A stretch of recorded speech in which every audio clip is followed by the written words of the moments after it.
السلام علیکم ورحمۃ اللہ وبرکاتہ۔ بسم اللہ الرحمن الرحیم۔ امام بخاری ریسرچ اکیڈمی علی گڑھ سے شائع ہونے والے ہفت روزہ الجمعہ میگزین 24 شعبان المعظم 1447 ہجری مطابق 13 فروری 2026 کے مضامین کی آڈیو ریکارڈنگ پیش خدمت ہے۔ پہلا مضمون ہے خاص کالم، رمضان کی مناسبت سے رسول اللہ صلی اللہ علیہ وسلم کا خطبہ، محمد فرید حبیب ندوی۔ حضرت سلمان فارسی رضی اللہ عنہ بیان کرتے ہیں کہ ایک بار رسول اللہ صلی اللہ علیہ وسلم نے شعبان کے آخری دن ہمارے سامنے ایک خطبہ دیا۔ آپ نے ارشاد فرمایا، اے لوگو، تمہارے اوپر ایک عظیم مہینہ آنے والا ہے، یہ بڑا مبارک مہینہ ہے، اس میں ایک رات ایسی ہے جو ہزاروں مہینوں سے افضل اور بہتر ہے۔ اللہ تعالیٰ نے اس مہینے میں روزے رکھنا فرض قرار دیا ہے اور اس کی راتوں میں نماز تراویح کی صورت میں قیام اللیل کو نفلی عبادت قرار دیا ہے۔ جو اس مہینے میں اللہ تعالیٰ کی رضا کے لیے کوئی نفلی عبادت کرے گا تو اسے دوسرے مہینوں کے فرض کے برابر ثواب ملے گا، اور جو کوئی اس مہینے میں فرض عبادت ادا کرے گا تو اسے دوسرے مہینوں کے 70 فرض کے برابر اجر ملے گا۔ یہ صبر کا مہینہ ہے اور صبر کا بدلہ جنت ہے۔ یہ دوسروں سے ہمدردی اور ان کے دکھ درد کے ازالے کا مہینہ ہے۔ یہ ایسا مبارک مہینہ ہے کہ اس میں مومن کے رزق میں اضافہ کر دیا جاتا ہے۔ جو شخص اس مہینے میں کسی کو روزہ افطار کرائے گا تو یہ اس کے لیے گناہوں کی مغفرت کا ذریعہ بنے گا، اور اس کے سبب اس کی گردن جہنم کی آگ سے آزاد کر دی جائے گی، اور روزے دار کے اجر میں کسی کمی کے بغیر اسے اس کے برابر اجر ملے گا۔ حضرت سلمان فارسی رضی اللہ عنہ بیان کرتے ہیں کہ ہم نے عرض کیا، یا رسول اللہ صلی اللہ علیہ وسلم، ہم میں سے ہر کوئی اتنی حیثیت نہیں رکھتا کہ روزے دار کو افطار کرائے، تو کیا ایسے لوگ افطار کرانے کے اجر سے محروم رہیں گے؟ آپ علیہ السلام نے فرمایا، یہ اجر اس شخص کو بھی ملے گا جو دودھ کے گھونٹ سے یا ایک کھجور سے یا پانی پلا کر ہی کسی روزے دار کا روزہ افطار کرائے، اور جو شخص کسی روزے دار کو پیٹ بھر کر کھلائے گا تو اللہ تعالیٰ اسے قیامت کے دن میرے حوض کوثر سے ایسا جام پلائے گا کہ پھر وہ جنت میں داخل ہونے تک پیاسا نہیں ہوگا۔ یہ ایسا مقدس مہینہ ہے کہ اس کا پہلا عشرہ رحمت ہے، اور اس کا درمیانی عشرہ مغفرت ہے، اور آخری عشرہ نار جہنم سے نجات کا سبب ہے۔ اور جو شخص اس مہینے میں اپنے ماتحت لوگوں یعنی خدام اور ملازمین کے کام میں تخفیف کرے گا تو اللہ تعالیٰ اسے بخش دے گا اور اسے نار جہنم سے رہائی عطا فرما دے گا۔ شعب الایمان بیہقی۔ بعض روایت میں آگے یہ الفاظ بھی ہیں کہ اس مہینے میں 4 چیزوں کی کثرت رکھا کرو، جن میں سے 2 چیزیں اللہ کو راضی کرنے کے لیے ہیں، اور 2 چیزیں ایسی ہیں جن سے تمہیں چارہ کار نہیں۔ پہلی 2 چیزیں جن سے تم اپنے رب کو راضی کرو وہ کلمہ طیبہ اور استغفار کی کثرت ہے، اور دوسری 2 چیزیں ہیں جنت کی طلب اور جہنم سے پناہ۔ صحیح ابن خزیمہ۔ دوسرا مضمون ہے ماہ مبارک، ماہ رمضان کی خصوصیات، محمد فرید حبیب ندوی۔ نمبر 1، اللہ کے رسول صلی اللہ علیہ وسلم نے فرمایا، رمضان کا مہینہ آتے ہی جنت کے دروازے کھول دیے جاتے ہیں، جہنم کے دروازے بند کر دیے جاتے ہیں، اور شیطانوں کو جکڑ دیا جاتا ہے۔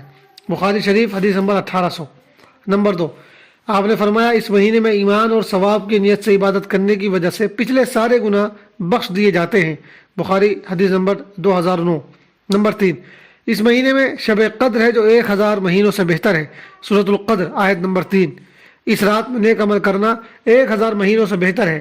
حضور صلی اللہ علیہ وسلم نے فرمایا، شب قدر میں ایمان کے ساتھ اور ثواب کی نیت سے عبادت کرنے والے کے پچھلے سارے گناہ بخش دیے جاتے ہیں۔ بخاری شریف حدیث نمبر 2014۔ خصوصیت نمبر 4، رمضان قرآن کا مہینہ ہے۔ اسی مہینے میں اللہ تعالیٰ نے قرآن مجید کو لوح محفوظ سے آسمان دنیا پر اتارا۔ نبی اکرم صلی اللہ علیہ وسلم اس مبارک مہینے میں حضرت جبرائیل سے قرآن کا دور کیا کرتے تھے، اور جب آپ کی وفات ہوئی اس سال آپ نے 2 مرتبہ دور کیا تھا۔ بہتر ہوگا کہ کچھ وقت تلاوت کے لیے، کچھ وقت قرآن کے پیغام کو سمجھنے کے لیے خاص کر لیں۔ اگر عربی زبان نہ آتی ہو تو ترجمے کی مدد سے اللہ کے پیغام کو سمجھنے کی کوشش کریں۔ یاد رکھیے، قرآن کے ایک حرف پڑھنے پر 10 نیکیاں ملتی ہیں، اور یہ قیامت کے دن پڑھنے والے کے لیے سفارش بھی کرے گا، اور اللہ تعالیٰ اس کی سفارش کو قبول بھی کریں گے۔ مسند احمد حدیث نمبر 6626۔ خصوصیت نمبر 5، رمضان کی ایک خصوصیت یہ ہے کہ اس کا روزہ آدمی کو برے اخلاق سے روکتا ہے۔ اللہ کے پیارے نبی صلی اللہ علیہ وسلم نے فرمایا، جب تم میں سے کوئی روزے سے ہو تو وہ نہ بیہودہ باتیں کرے اور نہ شور و ہنگامہ کرے، اور اگر کوئی شخص اسے گالی دے یا لڑائی جھگڑا کرے تو وہ کہہ دے کہ میں روزے سے ہوں۔ بخاری حدیث نمبر 1904۔ معلوم ہوا کہ روزہ صرف کھانا پینا چھوڑ دینے کا نام نہیں ہے، بلکہ روزے کا تقاضا یہ بھی ہے کہ آدمی برے اخلاق کو چھوڑ دے۔ ایک سچے مسلمان سے کیسے ممکن ہے کہ وہ کھانے پینے کے معاملے میں تو اپنے معمول کو بدل لے لیکن اپنی زندگی میں کوئی تبدیلی نہ کرے؟ اس لیے اسے اس بات کی پوری کوشش کرنی چاہیے کہ اس کا روزہ اس کے اخلاق و کردار کو خوبصورت بنا دے اور اس کے اندر ایسی اسپرٹ پیدا کر دے جو اس کی سوچ کو بدل دے۔ خصوصاً نمبر 6، رمضان المبارک میں صدقہ کرنا سب سے بہتر صدقہ ہے۔ ترمذی حدیث نمبر 663۔ نبی اکرم صلی اللہ علیہ وسلم رمضان کے مہینے میں دوسرے مہینوں کے مقابلے میں زیادہ صدقہ و خیرات کرتے تھے، جیسا کہ بخاری کی حدیث نمبر 6 میں مذکور ہے۔ ہم سب کو بھی چاہیے کہ اس مہینے میں صدقہ و خیرات دل کھول کر کریں اور اپنے غریب بھائیوں کی ضرورتوں کا خیال رکھیں اور ان کے کھانے پینے اور افطار و سحری کا نظم کریں۔ نمبر 7، رمضان ہمدردی کا مہینہ ہے۔ اس مہینے میں بھوکوں کو کھانا کھلانا، نوکروں اور ملازموں سے عام دنوں کے مقابلے میں کم کام لینا اور ان کے ساتھ اچھا سلوک کرنا اللہ اور اس کے رسول صلی اللہ علیہ وسلم کو بہت پسند ہے اور اس کا بڑا ثواب ہے۔ خصوصاً نمبر 8، رمضان ذکر و دعا کا مہینہ ہے۔ حدیث میں ہے کہ افطار کے وقت کی دعا ضرور قبول کی جاتی ہے۔ ابن ماجہ حدیث نمبر 1753۔ دعا ہے کہ اللہ تعالیٰ اس مبارک مہینے کی قدر کرنے اور اس سے خوب فائدہ اٹھانے کی ہم سب کو توفیق عطا فرمائے، آمین۔ تیسرا مضمون ہے دستک، ویلنٹائن ڈے، بے حیائی کا دن، محمد فرید حبیب ندوی۔ ہر زمانے کا ایک فتنہ ہوتا ہے۔ ہمارے زمانے کا جو سب سے بڑا فتنہ ہے وہ عقیدے کے اعتبار سے الحاد یعنی خدا کا انکار ہے، اور عمل کے اعتبار سے بے حیائی ہے۔ یہ دونوں ہی فتنے اس وقت خطرناک صورت اختیار کرتے جا رہے ہیں، مگر بے حیائی کا فتنہ اپنے پھیلاؤ اور وسعت کے اعتبار سے سب سے بڑا ہوا ہے۔ مشکل سے کچھ ہی لوگ ہوں گے جو اس کی چپیٹ میں نہ ہوں، ورنہ ہر دل و دماغ میں بے حیائی داخل ہو چکی ہے۔ جو لوگ آخری حد تک نہیں پہنچ پاتے ہیں ان کا بھی دل و دماغ اس سے متاثر ہوئے بغیر نہیں رہ سکا ہے۔ موبائل نے یہ کام بہت آسان کر دیا ہے۔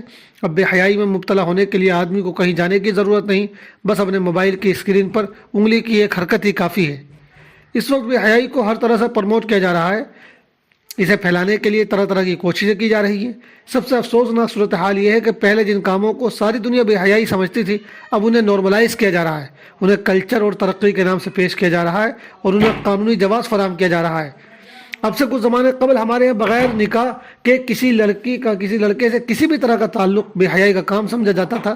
ہر مذہب کے لوگ اسے برا سمجھتے تھے، مگر اب لیو ان ریلیشن شپ اور فرینڈ شپ کو ترقی کی علامت سمجھا جاتا ہے۔ بے حیائی کو پروموٹ کرنے کے لیے باقاعدہ 14 فروری کو ویلنٹائن ڈے کے نام سے ایک دن منایا جاتا ہے۔ کہا جاتا ہے کہ اس دن ایک عاشق نے اپنی محبوبہ کی محبت میں موت کو گلے لگایا تھا، اسی کی یاد میں یہ دن منایا جاتا ہے۔ اس دن لوگ اپنے اپنے محبوب سے اپنی محبت کا کھل کر اظہار کرتے ہیں، اسے محبت کی علامت کے طور پر گلاب کا پھول پیش کرتے ہیں اور ہر طرح کے تعلقات قائم کرتے ہیں۔ افسوس کی بات یہ ہے کہ مسلمان بھی اس میں حصہ لیتے ہیں، بلکہ وہ لڑکے اور لڑکیاں بھی اس دن خوب انجوائے کرتے ہیں جو بظاہر دیندار نظر آتے ہیں۔ آپ دیکھیں گے کہ حجاب پہنی ہوئی لڑکیاں اور ٹوپی اور داڑھی والے لڑکے بھی اس دن اظہار محبت میں کسی سے پیچھے نہیں رہتے ہیں۔ بے حیائی کی ایک دوسری شکل اس وقت ریلز اور ویڈیوز کی شکل میں سامنے آ رہی ہے۔